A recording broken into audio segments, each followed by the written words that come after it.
Let's see here.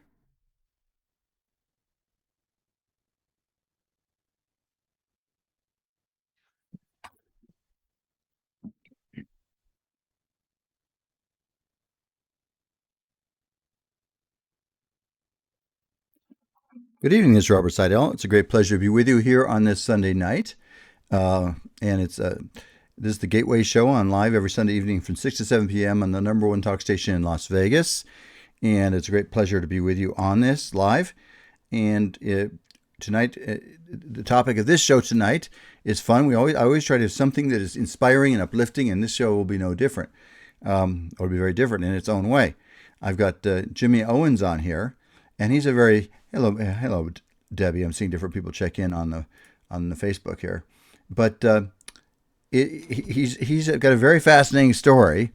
He almost lost his life. I don't know if it's the right way to put it.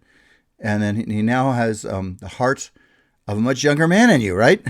I mean, That's correct. that's a short story, right? But I want to don't really want to cut you off on that. I want to let you sort of share your story. So it's very very fascinating. And my friends, that are those of you listening, to me, his story is a reminder that you know what, every day you're here, you're still in the game. What can you do? I've just lately I've just upped that whole ante. In fact, I'll give you a small example from my own life, Jimmy. Um, my sister's birthday was 30 on Wednesday. She turned 30. I turned 30. April 30th, she turns 71, actually, not 30. And I decided, you know what? And she lives up in the San Francisco area. So, and I live in Las Vegas. So my son and I just climbed on an airplane the day before, flew up to San Francisco area. We spent the night at her place. We had a great dinner out in her town near her, and then we had a great breakfast the next day, and just had just about 24 hours with her. That was just even a little more than that, and it was just fabulous. And it's like that's the whole idea of, hey, don't waste your moments. Hey, Jonelle, it's nice to see you. And it's so I'm just trying to do it. I'm trying to live it as much as I can, Jimmy, because we don't know the number of days we have on the earth, and why waste them anyway? Even if you got a lot of days in front of you, why waste them, right? That was the craziest thing for me is I thought I was in fairly good health when this happened. I knew I had congestive heart failure and I had been fighting it off with medication for probably 10 years. And when I got COVID after coming home from Dallas, I ended up not being able to fight the COVID off. And I got up one morning and that's when I didn't feel very good at all and I passed out. And that's when I went to the hospital. You posted something on Facebook recently that it said something like, these could be the worst days of your week, but then in a few weeks it could be the best days of your week. And I thought to myself when I read that, I said, my gosh, that's exactly what it was like. I went from my kids were all swimming in big swim meets. I was doing great to all of a sudden getting sick, getting COVID, passing out, going to the hospital, and them telling me, son, you're sick, you're not going home. And I thought, what? They went from everything was going great to now I'm in that hospital and I cared about one thing, surviving, and that's really what it was all about. And then after getting out of the hospital, I'm just making a story really fast. It it only took a couple of months, but within a couple of months, I felt better than I'd felt in 20 plus years. And Well, you're right, I do have a younger heart in me. let's actually. I want to talk a little bit more about that because I remember you telling me about it before, and I still think it's kind of amazing. And by the way, I need to introduce you a little more properly. This is Jimmy Owens, and he actually belongs to a mastermind group with Greg Duswalt leads it, and it's been a nice source of me meeting people I would have never met otherwise, and you're one of those people. And I've always enjoyed being around you because you seem kind of cheery, and so is your wife. By the way, she just is Luann is your wife, right? That's correct. Yeah, she just sent us the thing saying hi on Facebook. Hi, Jimmy. She said, I'm just passing this on to you. Um, No she worries. said, asked me to tell you hi. I'm just teasing Hi, you. honey. But so when I heard your story, well, first of all, I enjoy your enthusiasm anyway. But that you went into the hospital and then they told you you need to have your heart. Well, first off, they told you weren't even eligible to get your heart replaced. Wasn't that the first thing you heard? Yeah, let me tell you, I'll bring the whole story in. So real quickly, just to finish that introduction, yes, I'm part of the mastermind. Yes, I've been kind of seeing that for a few years.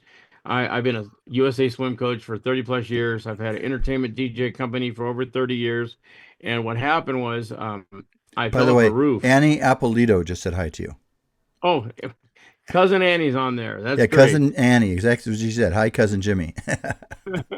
But go ahead. So So you were a swim what coach, and I was doing swimming, everything was going great, and what happened was I took a fall. I was in the movie industry, which we talked about before, working as a lighting technician at Universal Studios. So I had multiple streams of income, and I had multiple businesses I was doing, and I fell off a roof about 23 feet, and I thought I was okay. I didn't fall over. I landed on my feet like a cat. Well, I walked away from that fall, not even telling a nurse that I I get what you're had saying. I'm going to fallen. stop you here for a second. You know, you told Yes, me the story before, but I still am kind of stunned. You fell 23 feet and landed on your feet? yes. That, Off a street ladder. I was on a facade at Universal Western Street and set a light in a second story window and went to step back on the ladder in the rain and completely slipped and it was just a straight ladder, straight wooden ladder off a facade. And I just landed on my feet and I was like, oh my gosh. do you realize how lucky you are that you weren't killed or paralyzed in that fall? Absolutely. No, that was the first thing that went through my mind. How lucky I was I didn't fall over and break my neck. My foot didn't catch in the ladder rung. Yeah, I just went exactly. straight down. And I thought, okay, I'm okay. Well, I walked away and I kept doing my job. And only one person even knew that it had happened. And that person was in rehab when I went to the lawyer's office. And they said, well, it's either going to believe the team of lawyers from Universal or your one friend who's in rehab right now, uh, you probably don't have much of a chance. They're going to take everything, and you'll settle for next to nothing. So I just let my insurance pay for everything because I had already been working for a couple of years, and believe it or not, they fixed my hips. I went back to work for 8 more years. Make a long story short, something broke in my hip, and I had to go to the hospital again, and they said it looked like you had something growing in your hip, and I knew that when they put the stake in my bone, they cracked my bone. So they put a metal strap around that bone to hold it steady. Well, I felt something pop in my leg. So I knew it was that metal strap. And I kept telling the doctor, hey, I'm an athlete. I know my body. And he said, no, I've never seen that in 40 years. It didn't happen. And he looked on the x-rays. He goes, they couldn't tell. Well, finally, a year into this, they finally decided to do surgery. And the doctor goes in and he said, I owe you an apology. You were right. The strap had broke and it wore a hole in your bone. And this 11 centimeter cyst grew out of the hole. So we cleaned it all out. And Wow. from that issue, I got a staph infection. And my poor doctor, unfortunately, was also fighting cancer and he didn't make it. So his assistant took over. So it was like, well, what am I going to do? I talked to the lawyers and they were just like, you don't have a leg to stand on in California. And you're going to go against a team of lawyers. And you're a lawyer, Robert, listening to this story. You're going to go against a team of lawyers at Universal Studios. And this is personal injury. And I probably could not have won that fight, at least not gotten out of there with very much money. And I would have had to stop everything I was doing. My entertainment company, my working part-time as a coach. I wouldn't have been able to do any work at all. And so I decided just to take my licks, let my insurance fix me, and I was back to work. Um, After the second time that had happened to me with the hip replacement problem, that's when I decided I was going to retire. I was probably 51 years old and I thought this is just a young man's game. I was working in Valencia, here where I got my coaching job, and I lightning hit the transformers twice during one TV show, and it knocked out all the power. So we had to call in generators, and I was one of the only four guys on a rigging crew, and we had to carry in 60 pieces of this 140-pound cable and hook up the stage to two generators Yeah, so they that wouldn't lose sounds their like a younger man's job. That's sounding it like was. that. Trust me. I got home from that night and I told my wife, honey, I can't do this anymore. And that's when we decided. I called him up and I said, I need to retire disabled. And that's what happened with the movie industry. I went back to coaching. Everything seemed like it was going fine. Um, Hips had been fixed. One of my knees had been replaced. During my coaching years, I had a knee that needed to get replaced. And at this time, they saw me at the hospital and they did an echocardiogram because I thought I had pneumonia, but I didn't. I was having a hard time breathing. And they asked me if I had a heart attack. And I said, no. They said, well, your heart's only pumping at 20% volume at the time, which means none of your organs are getting oxygen. So I took medicine, let them fix me. They put a pacemaker in. All this went on for like 9 more years after retiring. And I was coaching the whole time. And then lo and behold, I got that COVID, and that's what knocked me out and brought me back to the hospital. And they said, well, Mr. Owens, your liver's 50% cirrhosis, your stage 4 kidney failure, your heart's beating at 18% volume now. So everything's dying in your body. And we don't know if we can I want to save you. stop you right there for 1 second. That must have been Yep. kind of a shock to have that conversation, what didn't it? Wasn't it? It was. It was. You don't want to know. I'm a very happy person, and I'm the guy that would give the shirt off my back, but it made me cry. I was like, what do you mean? You can't just give me medicine to fix me? And we were talking about medicine earlier, and it is practicing. They don't know. There's many things that they give you that they just don't even know what it's doing to you. And they have to experiment. And after a couple of weeks of experimenting with me, they said, Mr. Owens, if you don't get a heart, you're not going to make it. So they sent me to UCLA, and Yeah. the heart transplant team met me there. And that's when they put me on this ECMO machine and impella in my shoulder. And within 2.5 months, I got a heart. A heart came in. And you wasn't it like at first they told you were too heavy or something? You had some issues. There were some issues like that. No, no, it Oh, wasn't maybe my not. weight wasn't too heavy. It was my kidneys and my liver. They Oh, that's what it thought they were was. going to have to replace all three organs, and the medicine wasn't working at all. And the reason I got on ECMO, which is a machine that takes the blood out and puts the blood back in, reoxygenated. It's kind of like dialysis, but you don't have to go through the neck, and or you don't have all the stuff in you like Uh-huh. dialysis. And needless to say, because they did that and I was on the ECMO for 9 weeks, my liver completely regenerated. My kidneys went from stage 4 to stage 2, and the doctors came in and said, "Oh my gosh, all we have to do is get you a heart." So probably 2 weeks later, a donor came in. It was a match, and I got a heart, and that's how it all happened. Because I was on those machines, it bumped me up to the top of the list to where if I didn't get a heart soon, I can only be on those machines for like 12 weeks, and they got to give you a pump to try to keep you alive, and that would have been even worse.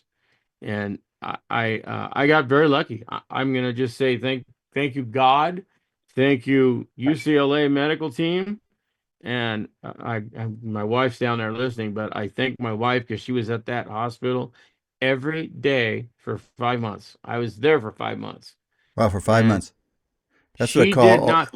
It only took me like 2.5 months to get a heart, but I had an infection, I had rejection, I had all kinds of other problems going on, which kept me there for another month and a half. So by the time I got out, it had been 5 total months. And your wife was there every day. Every single day. Did You know, not it's miss a day. I'm finishing a book right now on marriage. I think I'm going to mention something about that story because I might. Do you care if I mention your story in my book? I won't mention your name. I can just. I would love that. And she probably doesn't mind you sharing the name anyway. She had to take care of me like I was a child. Once the surgery was over, literally couldn't walk. I couldn't do anything. I could barely get in and out of bed. The first couple of weeks that I was at home, I couldn't do anything. She Uh-huh. had to do my medicine. She had to do my wash. I literally, you don't want to know. It was bad. I could not do anything. Uh, I could barely eat. And it took a couple of weeks, and I started building up my strength. And the medicine started kicking in and working. And I'm gonna tell you, it was probably 2 months before I really could start walking around and not having to use a wheelchair, and we would go on exercise walks. I got my cardiac rehab, and after cardiac rehab, it was really good.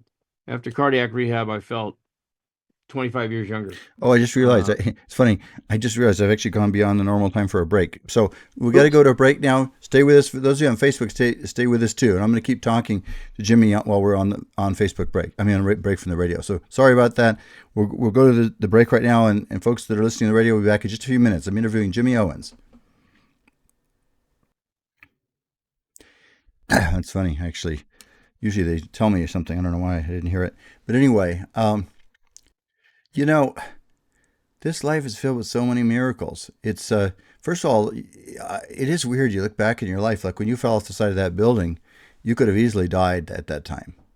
Yes, It's a little hard for me to believe you fell 20 feet. You must 3 feet. have your legs Three. must become like a shock absorber. You must have sort of caught yourself just right. Well, that's what they said when they finally told me that I needed hip replacements. They said it looked like I had a fall because my cartilage had been crushed in both hips. And I think I was 41 years old at the time, and I was running marathons and doing triathlons. And they said both your hips need replacing at 41 years old. And I was like, what?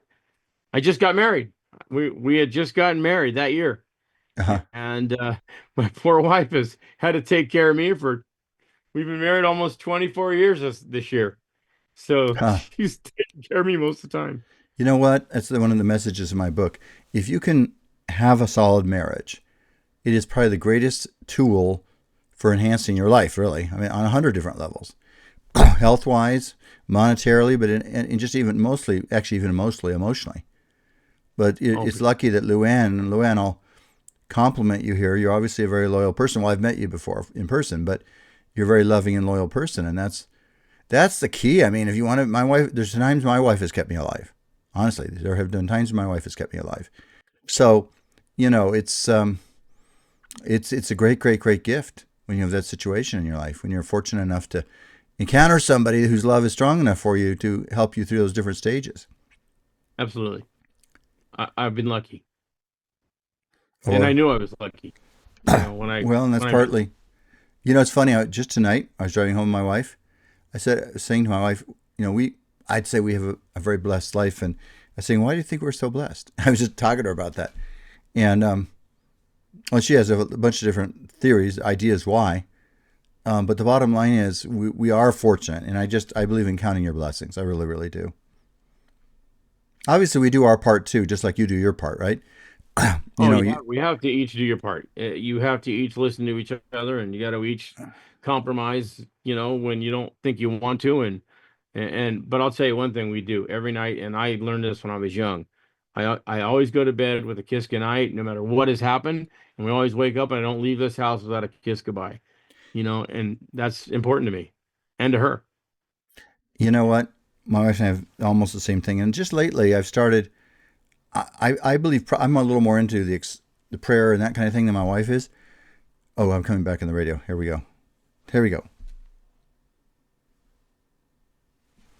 Good evening, my friends. It's Robert Sidell. I welcome you back to the Gateway Show on live on the number one talk station here in Las Vegas on every Sunday evening. The show also will be posted on YouTube as well.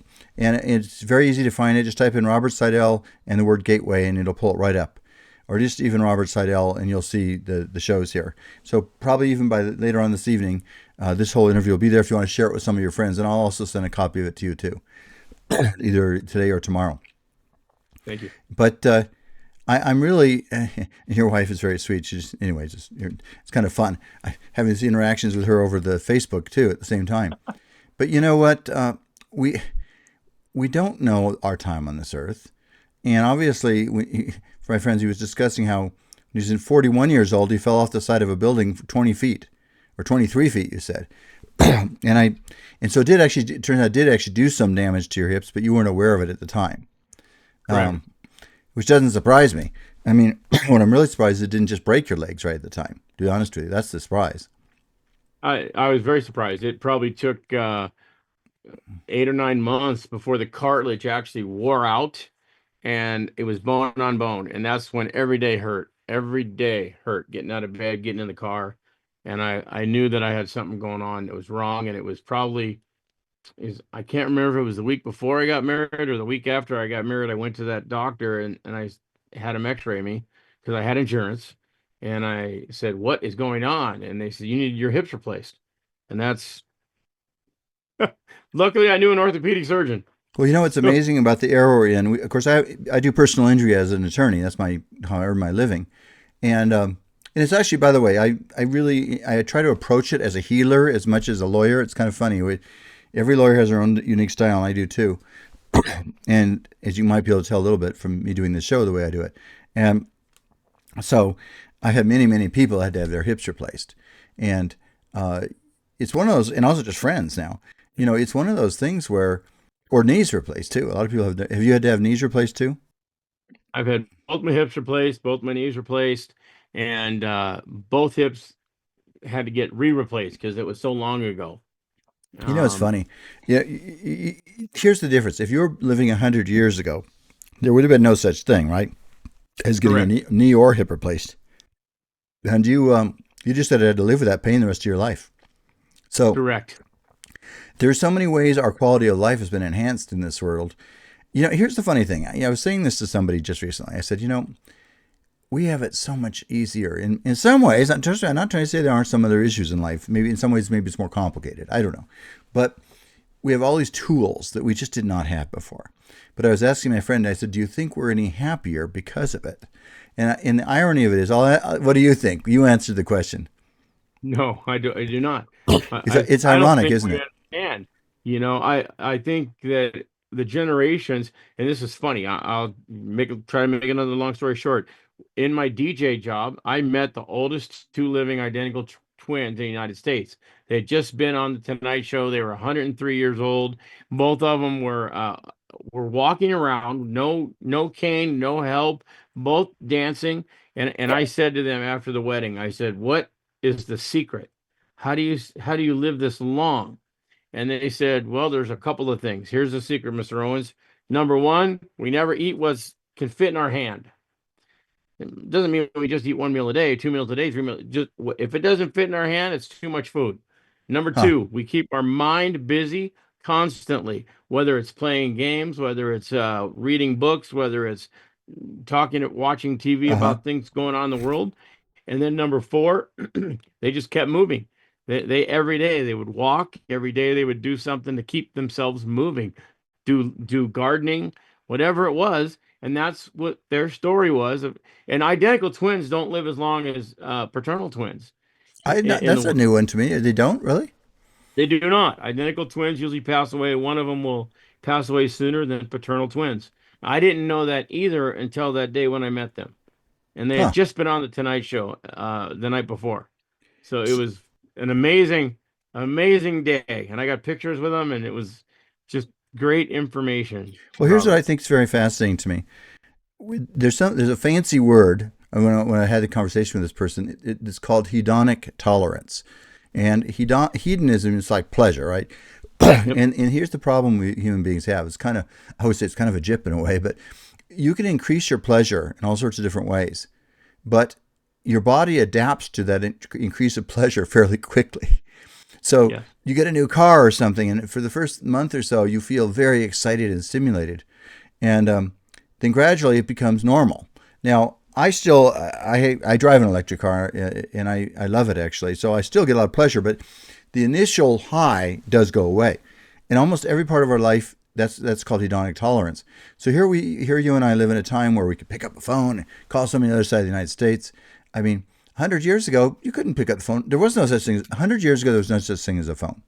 Actually, I have to stop and think. Is it maybe it was just first getting discovered about 100 years ago? Just it actually was. We're just starting. But I mean, all the things you and I take for granted. There certainly are no cell phones, right? I remember No. my dad telling me he remembers he had a little crystal set. They used to call them for radio, and he remembered assembling the whole thing and then tuning it in, and they could listen to radio from Chicago. He lived out in Joliet, Illinois. So I mean, that's the world he grew up in. There was no computers. There was no such thing as an airlines. There was nothing when he was young, and at all, none of that stuff. He even saw Lindbergh fly over his fields once. And when That's Lindbergh amazing. he flew over, Yeah. he tipped the wings to say hi to them. That's great. I know, but here's the thing. So we have all these.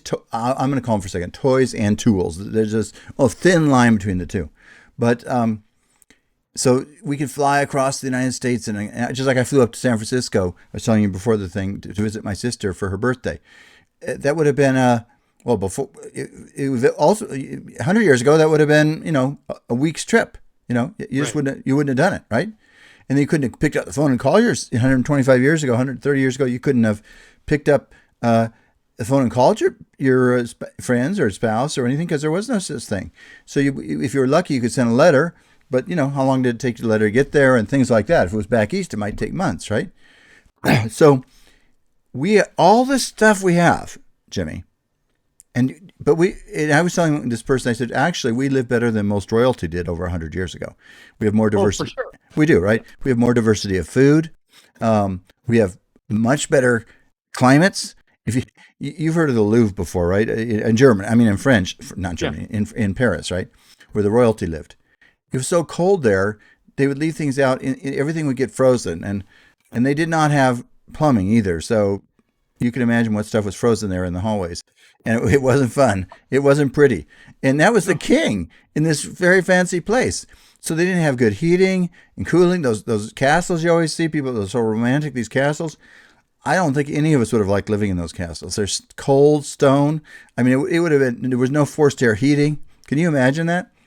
No, what I know just from my own watching history and learning history from college that we're not near tough enough to live in those days any longer. You know, You we know, we you could be right. I'm not too sure how well we would do, in all honesty. I think everybody says, "Oh, I should be back from back Yeah, then. no. I'm an old soul. I need to be someone." You know what? We're not tough enough anymore. It's not.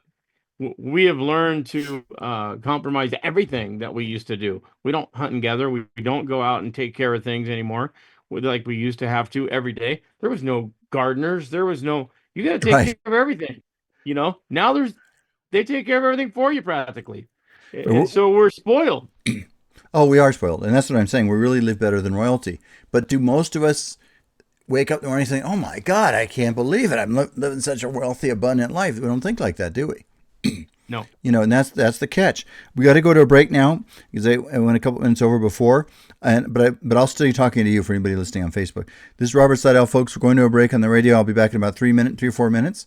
And this is Jimmy Owens. He's telling a story about him getting his new heart, and he's now a young man. At least his heart's a young man's heart. And I want to talk to you more about that when you come back. So we'll be back in just a minute, folks. when you come back, I want to say that nowadays it's uh, the things that we have forgotten that we used to have to do. Oh, my It friend. would By the way, boggle somebody's mind yes, now. my friend Elizabeth's listening, and she goes, "We definitely are not tough enough to live 100 years ago." Right, not at all. Well, I That's mean, exactly and Elizabeth, I'll give you an example of that. I mean, I've followed. I mean, lots.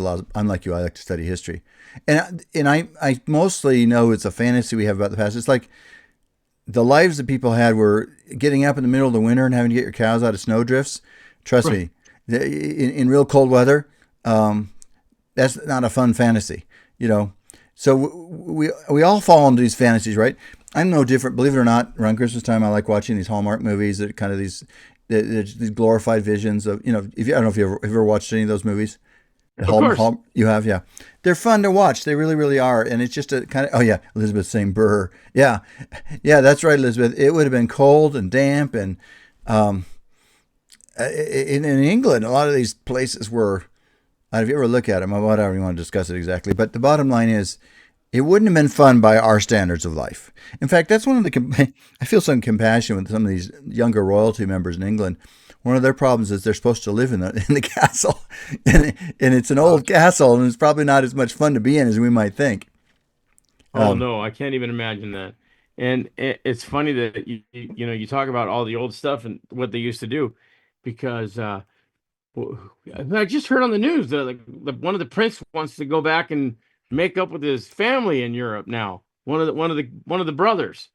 yeah, I just heard that, and I go, "You want to leave your nice, comfortable home where you're living in the United States, wherever it was you're living, and go back to that castle? Are you kidding me? How do they heat those things?" yeah. You know what? I followed that story a little bit myself. I hope they do mend up their problems. I really do. I practice Christianity as best I know how on the spiritual journey. I think we do better as human beings if we learn how to be loving to one another and bury the hatchet and become friends again. I just like that when you can do it. Without a doubt. But you get spoiled living in that nice warm house and the weather you're having compared to what he's going to go back to. Oh, for I sure. If that actually happens, I'll be curious. I hope it does happen. I hadn't heard that most recent development. I just hope it does. Whether he goes back right away or not, I just hope he develops a friendship with his brother. I right. mean, not to ever. I'll just say this one thing. As far as when I've heard, well, both William's wife had cancer. That was publicly announced, right? That's not a secret. and then apparently King Charles, got cancer the same year. So their mother dies, and the mother and father die, and they've really, I think it's been pretty hard for them as a family. Right. As brother and sister, I think my wife and I talked about it too, that I mean, as brother and brother, they how could you not be friends? I mean, when I almost died, I called and asked my brother to come out here because we had had a little bit of a strained relationship.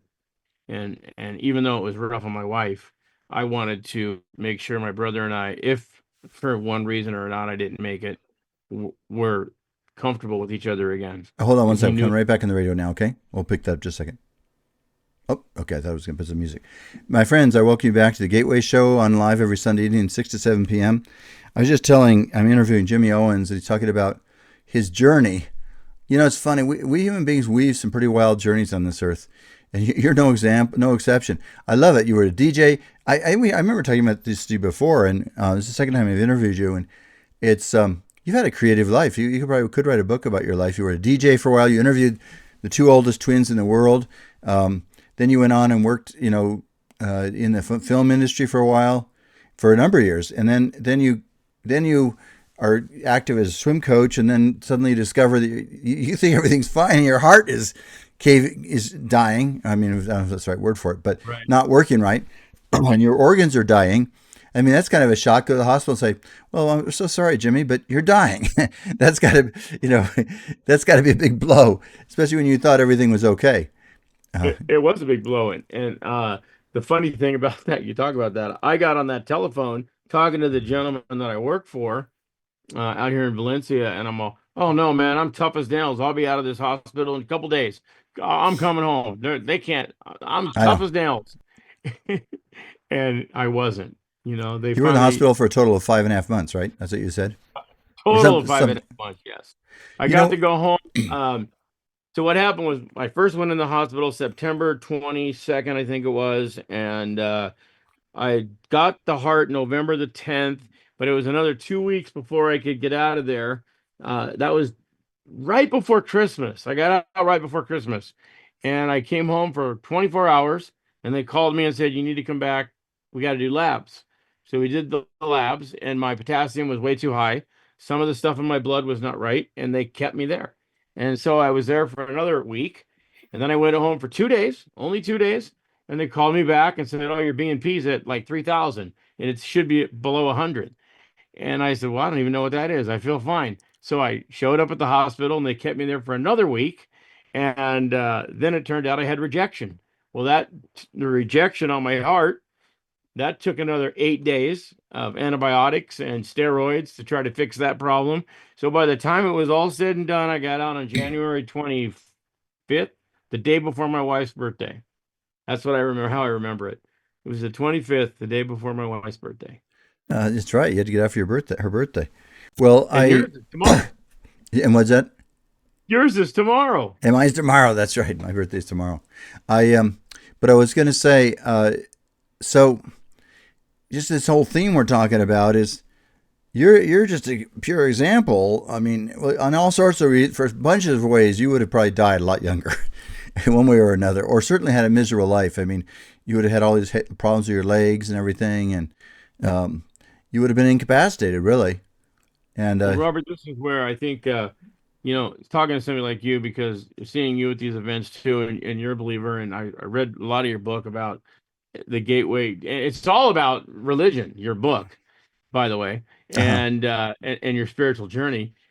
I believe some force has watched over me my whole life. I survived a boat crash when I was 16. I survived multiple car crashes. I had my fall off the roof. I got snowed in a camping trip, and they had to come rescue us. I was like, my gosh, how many things can happen to? I've got more than 9 lives, and I I'm going to tell you a quick story, and this might be weird for you, but when I was a young child, and I don't know if I believe in multiple lives, but when I was a young child, I used to have dreams that I was an angel warrior, like, and I fought with swords. It wasn't with guns, and this is before I really knew any of that stuff. And I would have these dreams that I was in a battle against good and evil. And what's funny is I remember that my whole life, And I said to myself, something must have been watching over me to guide me through, to keep me alive. They had a plan for me to learn something here in this life, that why I'm still here, and I just, one final thing I want to say is that I never ever in that hospital, never ever said I'm gonna die. I'm ready to die. I said to myself, I'm scared. Things are happening that I don't feel comfortable about, and they're telling me I'm gonna go home and die if I don't get a new heart. And I said, no, no, no, I am not dying. I refused to die, and that was I said, I'm not done here. I got things I have to do, and I think the doctors were just in shock that I was that adamant about getting out of there. And I used to argue with them. I go, who doesn't get out of the hospital? People that don't get out of bed, move around. I go, get me out of this bed, even though I could barely walk and I was on a walker. I said, "Get me out of this bed." And you don't even want to know. There was 14 days where they couldn't get me out of the bed. I had to lay in that bed for 14 days, and I thought for sure that was the worst part of my whole stay. And Well, they you know said, what? "Is there anything you're thankful for when you go home?" I go, "Yeah, I don't have to lay in the bed." By the way, my friend Elizabeth's saying God's grace. God has a purpose for you, James. You That's know, right. and by the way, that's my, you know what? That's my main prayer to God all the time. We had a little cake today, and the can, they brought a little flare. It was kind of fun. It shot up, sparks and stuff. But anyway, when I was watching that, I thought my prayer is that I fulfill God's purpose for me, and it's actually a little more than that. But that was one of the key part. And that's why I do this show. I know there's been people who've listened to this show at a downtime in our life, and somehow it's caused them to bounce back. So that's my purpose. I've had people call and tell me that. But also it's good for me. I'm hearing you talk. I remember last time I talked to you, the same thing. You're an optimistic person. That's why, by the way, that's why I believe in networking too. And any of you people listening out there, I'm a big believer in being around positive, happy, spiritual people. If you're spiritual, be around people that are spiritual that help reinforce that in yourself. I don't know if they taught you this when they always used to tell me that you have to fellowship with people that want to do the same things you want to do, that are following the same path that you're following. And especially being in the Christian religion. I told you I go to non-denominational churches now, but they used to say you got to fellowship with people, hang out with people that believe with what you believe in. Otherwise, it's going to go away. It's not that easy. When we get away from the habits of doing something, you talk about all the things that we had to do 100 years ago. When we get away from those habits, it's much harder to ever want to go back to them. And it's even Yeah. like going to church. It's much harder to want to go Well, back. I'll just give you one small example from 100 years ago. The average person, well, let's jump back. I always just use a famous example, like Thomas Jefferson, President of the United States. He lost his wife at a young age, and he lost 5 out of 6 of his children before they were adults. 5 out of 6. And he even wrote down in his journal, he thought, I wonder if I'm going to be, in my older years, I'll be survived by nobody, because he was afraid they were all going to die. I mean, Right. but then his last one of his, whichever, I don't know where she was in that order lineup, but his one daughter married and had a lot of children, so he did actually have grandchildren around him as he got older. But which, by the way, I've got some grandchildren around me now too, which is a lot of fun. Believe me, kind of rejuvenates your life. But I mean, and yet somehow he was an optimist. It's like, how are you an optimist? And this is another thing, just for people listening. If you, when you're wanting to feel sorry for yourself, and I guess any of us can do that once in a while. But think about this: Thomas Jefferson was just probably a couple hours, what we would say today, drive from his wife, or maybe 3 hours or something. But he didn't have any idea what was happening with her health because he was there in the Capitol working on stuff for the government, and all he could do is send letters. And so he couldn't call, hey, honey, how you doing? He couldn't do any of that kind of stuff. So all these things we just take for granted, that we could pick up the phone, check on somebody, and go see them if we want to in an emergency. They couldn't really do that, or not quickly anyway. And so, No, Pony Express. I mean, my gosh, yeah, they Pony had Express. I it know. was not fast. And that, yeah, and this is the point of me bringing that up, by the way, is so if we have so much more, and we really have it better than most kings had it 100, 200 years ago, if that's true, then we ought to all step back somehow. I don't know how we do this exactly, and say, wow, I'm really blessed. You talk about you got new legs, and I mean, not new legs, but new hips and new knees. I've got New Eyes. In fact, it's funny. The place I got my stuff done was at a place called New Eyes. But I got 4 years ago. I got my cataracts removed, and I had lenses put in, and they had a new kind of lens, which was very high quality. Bottom line is, I have 6 levels of focus, so I don't need glasses at all anymore. So I always tell my wife Oh, that was just an upgrade. Although it was an upgrade, but by the way, you'll laugh at this. And perhaps some of the people at home listening on the radio might laugh too. The only problem with your when your eyes are fixed like that is then every time you look in the mirror, you get to see all your wrinkles. See, when you need glasses and you take them off, boy, everything looks great. My wife, we used to always my wife and I used to joke about it. When you don't have very good vision, you look at your spouse and they don't look any older than when you were when you married them. I wear glasses, but I wear glasses to read. It's like you when I had my cataracts taken out. They gave me a toric lens, I think they called it, and I could see further away, but I can't see close up. Anything close up is blurry Yeah, without my glasses on. I think they're. I don't know how long you did it, but they keep improving those lenses now, and so that's pretty amazing. I mean, I went in to see the doctor last week. I hadn't gone in for like 4 years, and they said, "Gosh, I don't know what it is," but this guy actually told me. I couldn't believe it. He says, "You have the best single result I've ever seen for cataract surgery." It's kind of amazing. So that was a gift to me, a huge gift. I'm keeping Yeah. track of the time here. We're going to go to a break again in a second, but luckily you and I can keep talking. But so I'd like you to think for a second what we may end up saying this on the break.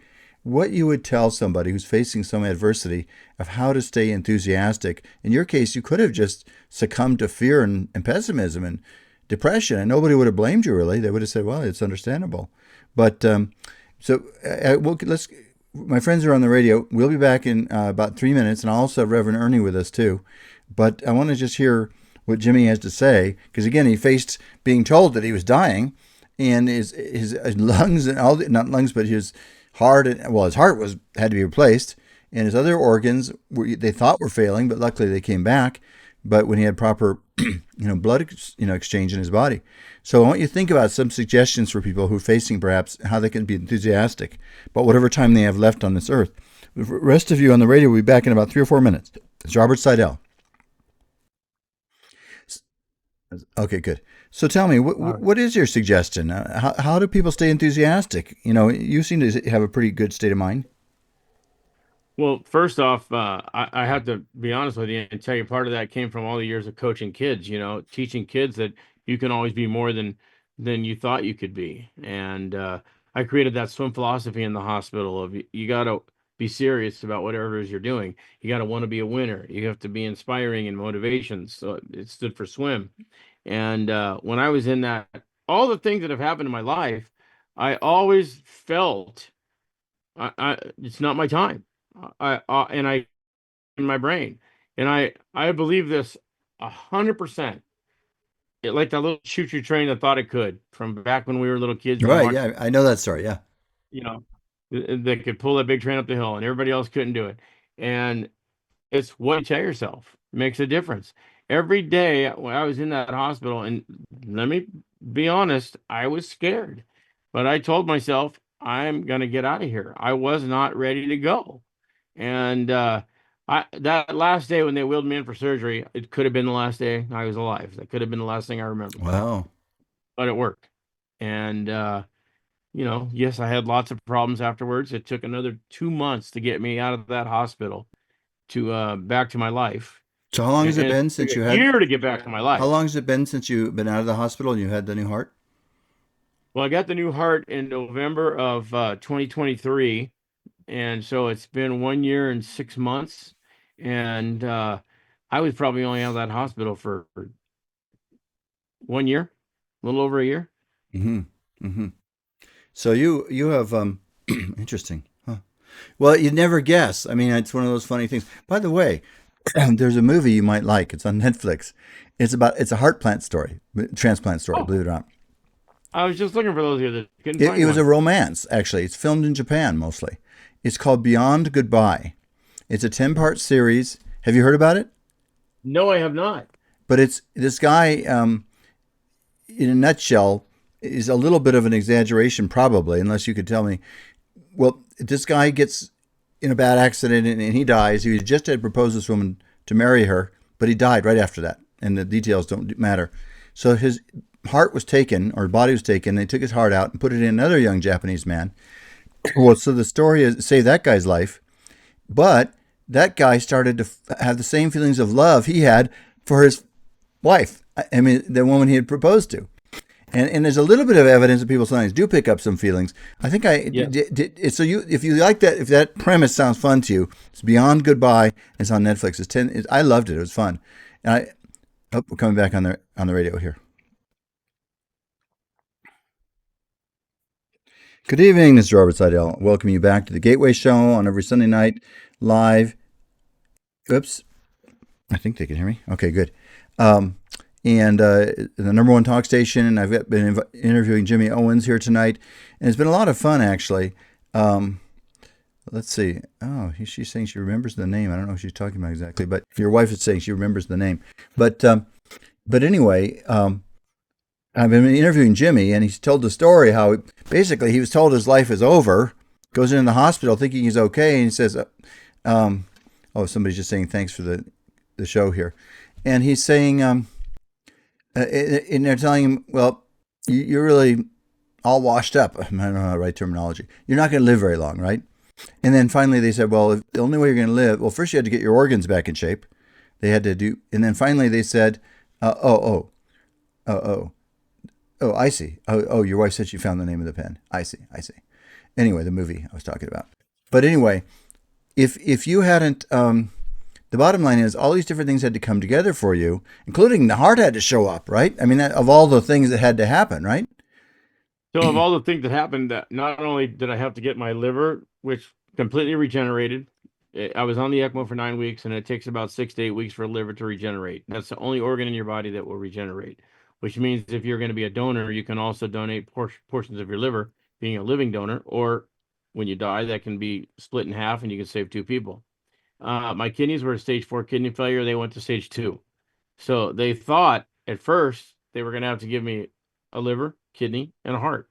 Well, after those 2 organs recovered after 9 weeks of being on the ECMO, all I needed was the heart. And now they got to find a heart that matches. They don't just pick out any heart from any person. The blood type has to match. Things in your body, the size has to match. There's a lot of different things that have to match for that heart to go into your body. As a matter of fact, I think we had 3, my wife would probably tell you 3 or 4 calls where it didn't match. And they had prepped me for surgery and brought me back. And then we finally got the call where they said, we got a heart and it matches and we're putting it in. And so they sent her home, and 5.5 hours later, 6 hours later, I'm out of surgery and recovery. And so a lot of things have to happen for that. I looked up, only 170 people had a heart transplant in Los Angeles of over 20 million people that represent last year in 2024. Really, only 170 people? That was it. Wow. A lot more kidneys, a lot more other things get transplanted because you can also have living donors for kidney transplants. But when it comes to an organ, you got the heart, you've got the liver, you've got the lungs, you've got the kidneys, the intestines, and the appendix. And those and 2 of those things can be split in half, so you can save more, up to 8 people. Eye and tissue can save, because they can store it, can save over 100. They tell you 75, but you can. I've met people that just told me their husband that passed away saved 265 people with tissue donation and eye donation, cornea donation. Wow, that's amazing. So it's incredible. That'd be a whole topic for another show.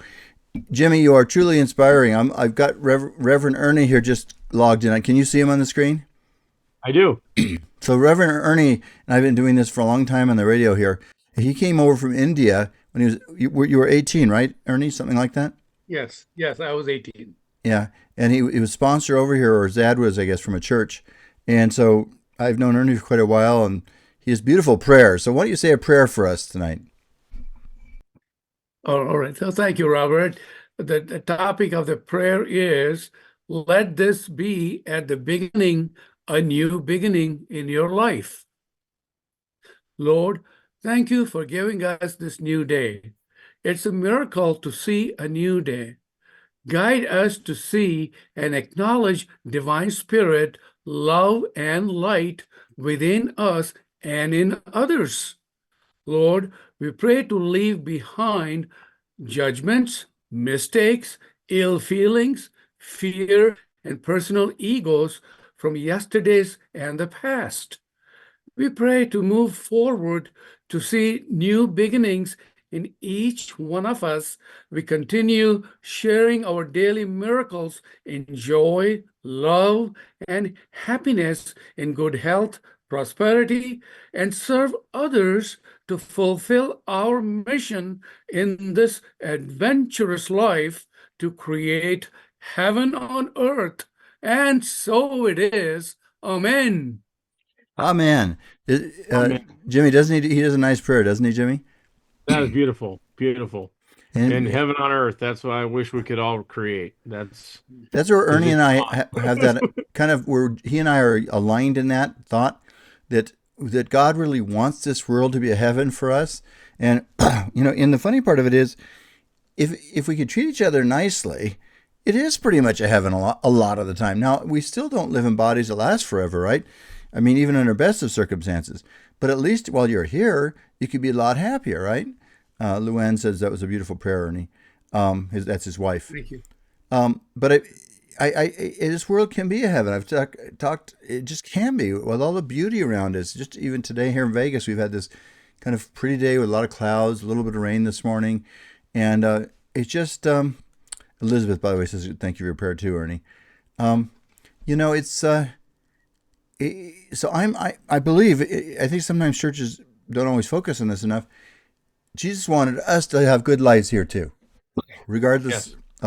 of heaven. He also wanted it to be good here. And so part of what we do in this show is every week Ernie says a prayer along those lines. That it always ends right with "and let it be heaven on earth." Right, Ernie? Isn't that how you end it? Yes, that's right. So say the last few words again. How do you say that again normally? The last few words of your prayer. Well, to create heaven on earth. There you go. That's what we want. And I think we have about another minute or so. Well, Ernie, you know what? And a lot of times by the way, Jimmy, I have a very nice, I'm gonna say young lady actually. She's young compared to Ernie. It's easy. Actually, Ernie looks very young. Actually, by the way, Ernie looks really, really young. He's in his late 70s, right, Ernie? Yes. 79. Yes. And you look fantastic. And Thank you. and Thank he, you. by the way, he still teaches kids in school. Oh, that's great. He gets up every morning at 4:30 or something, right, Ernie? Yeah, that's right. I'm a guest teacher at a high school. Yeah. You're a guest teacher, which probably means Yeah. that you're doing it because some other teacher doesn't want to deal with it or something. No, I'm just teasing. I don't know what the story is. But Ernie has somehow managed to stay very healthy, and he smiles a lot. And I think your wife tells me you sleep well too, right? I don't know. She says you're a good sleeper. Yeah. Yes. I mean, sleep. Thank you. I've been studying this a lot, and sleep actually plays a big, big role in how healthy we are. So we're almost out of time here. First of all, Jimmy, I want to say to you, you're very, very inspiring. You're happy. You have a smile on your face. Every time I've seen you the same way. Luann is very sweet too. She's been putting all these positive things on here. Yep. You two are. Maybe I should interview you both as a couple sometime. That'd be interesting too. But the bottom line is you're very inspiring. That here you are. You've got another chance at life. Your life. This is every day for you. Well, by the way, I like to say for me too. Every day is a bonus day. Well, it is. And I say thank you every day when I wake up. And I thank that donor that gave me that heart every day when I wake up. That's the first thing I say when I open my eyes. Thanks for giving me another day, Lord. And to the donor who I don't know yet, but if it wasn't for that person, I wouldn't be here. Watch that movie and then tell me what you think of it. Beyond Goodbye. All right, my friends, we're out of time here on the radio show. I hope you all may God bless watch over all of you. If you're watching the YouTube video later of this show, may God bless you too. It's a miraculous world we live in. Remember that there's always hope in every situation. So this is Robert Sidell and Jimmy Owens and Ernie Martin. We're all wishing you the very best. May miracles be in your life. Until next week, this is Robert Sidell. Bye-bye. Thank you, Robert. So hold on one second. Bye-bye, Here. Jimmy. Bye-bye, Robert. See you later, Ernie. See you later, Jimmy. Bye-bye. God bless. Yeah. Bye-bye.